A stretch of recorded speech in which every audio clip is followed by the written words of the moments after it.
Return loss is something similar to SWR while considering the impedance matching of your antenna and feed line. Return loss is related to the reflected signal when there is an impedance mismatch. Return loss is considered in many more applications than in just the antenna and feed line. It is also used in RF circuits where an antenna and feed line are not involved. In those situations, as the signal paths are very short in comparison with the wavelength, standing waves are not applicable. If the whole power output is transferred to the load, there is no reflected power and the return loss is considered to be infinite.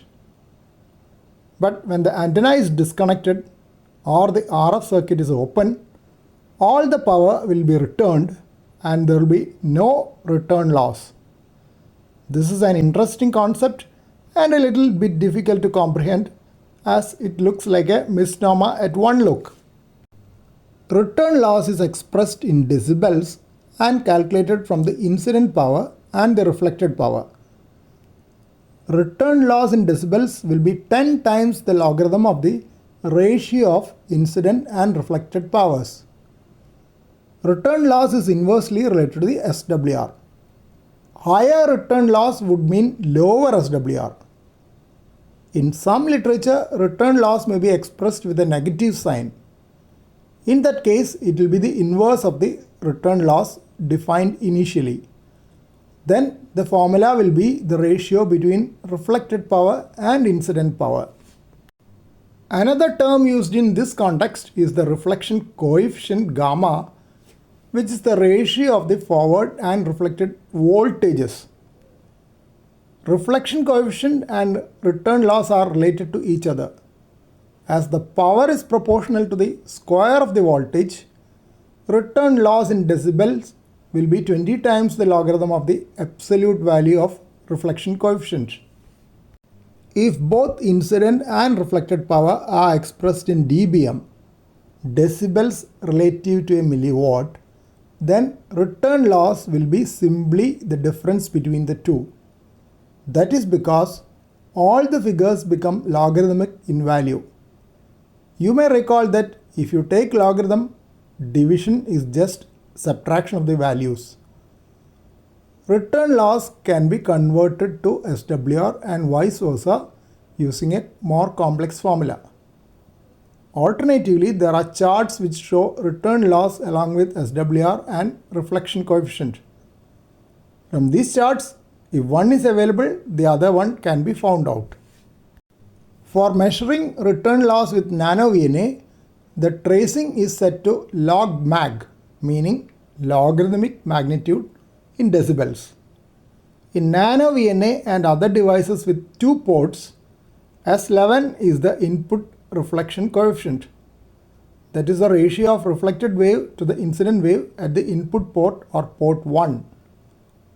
Just for comparison, S22 is the output reflection coefficient, which quantifies the ratio of the reflected wave to the incident wave at the output port or port 2.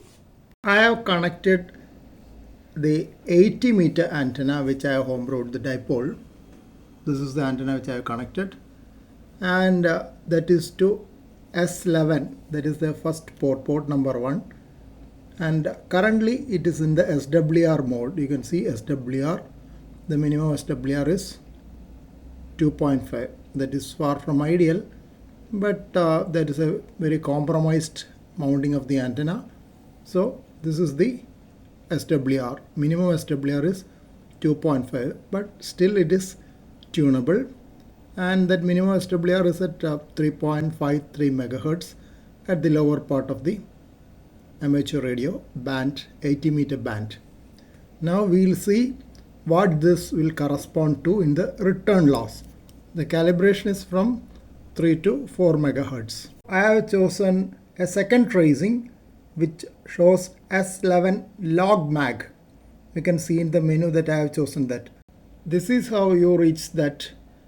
That is, this S11 log mag tracing is obtained from this format or reflection. You can see S11 reflection format you can see there.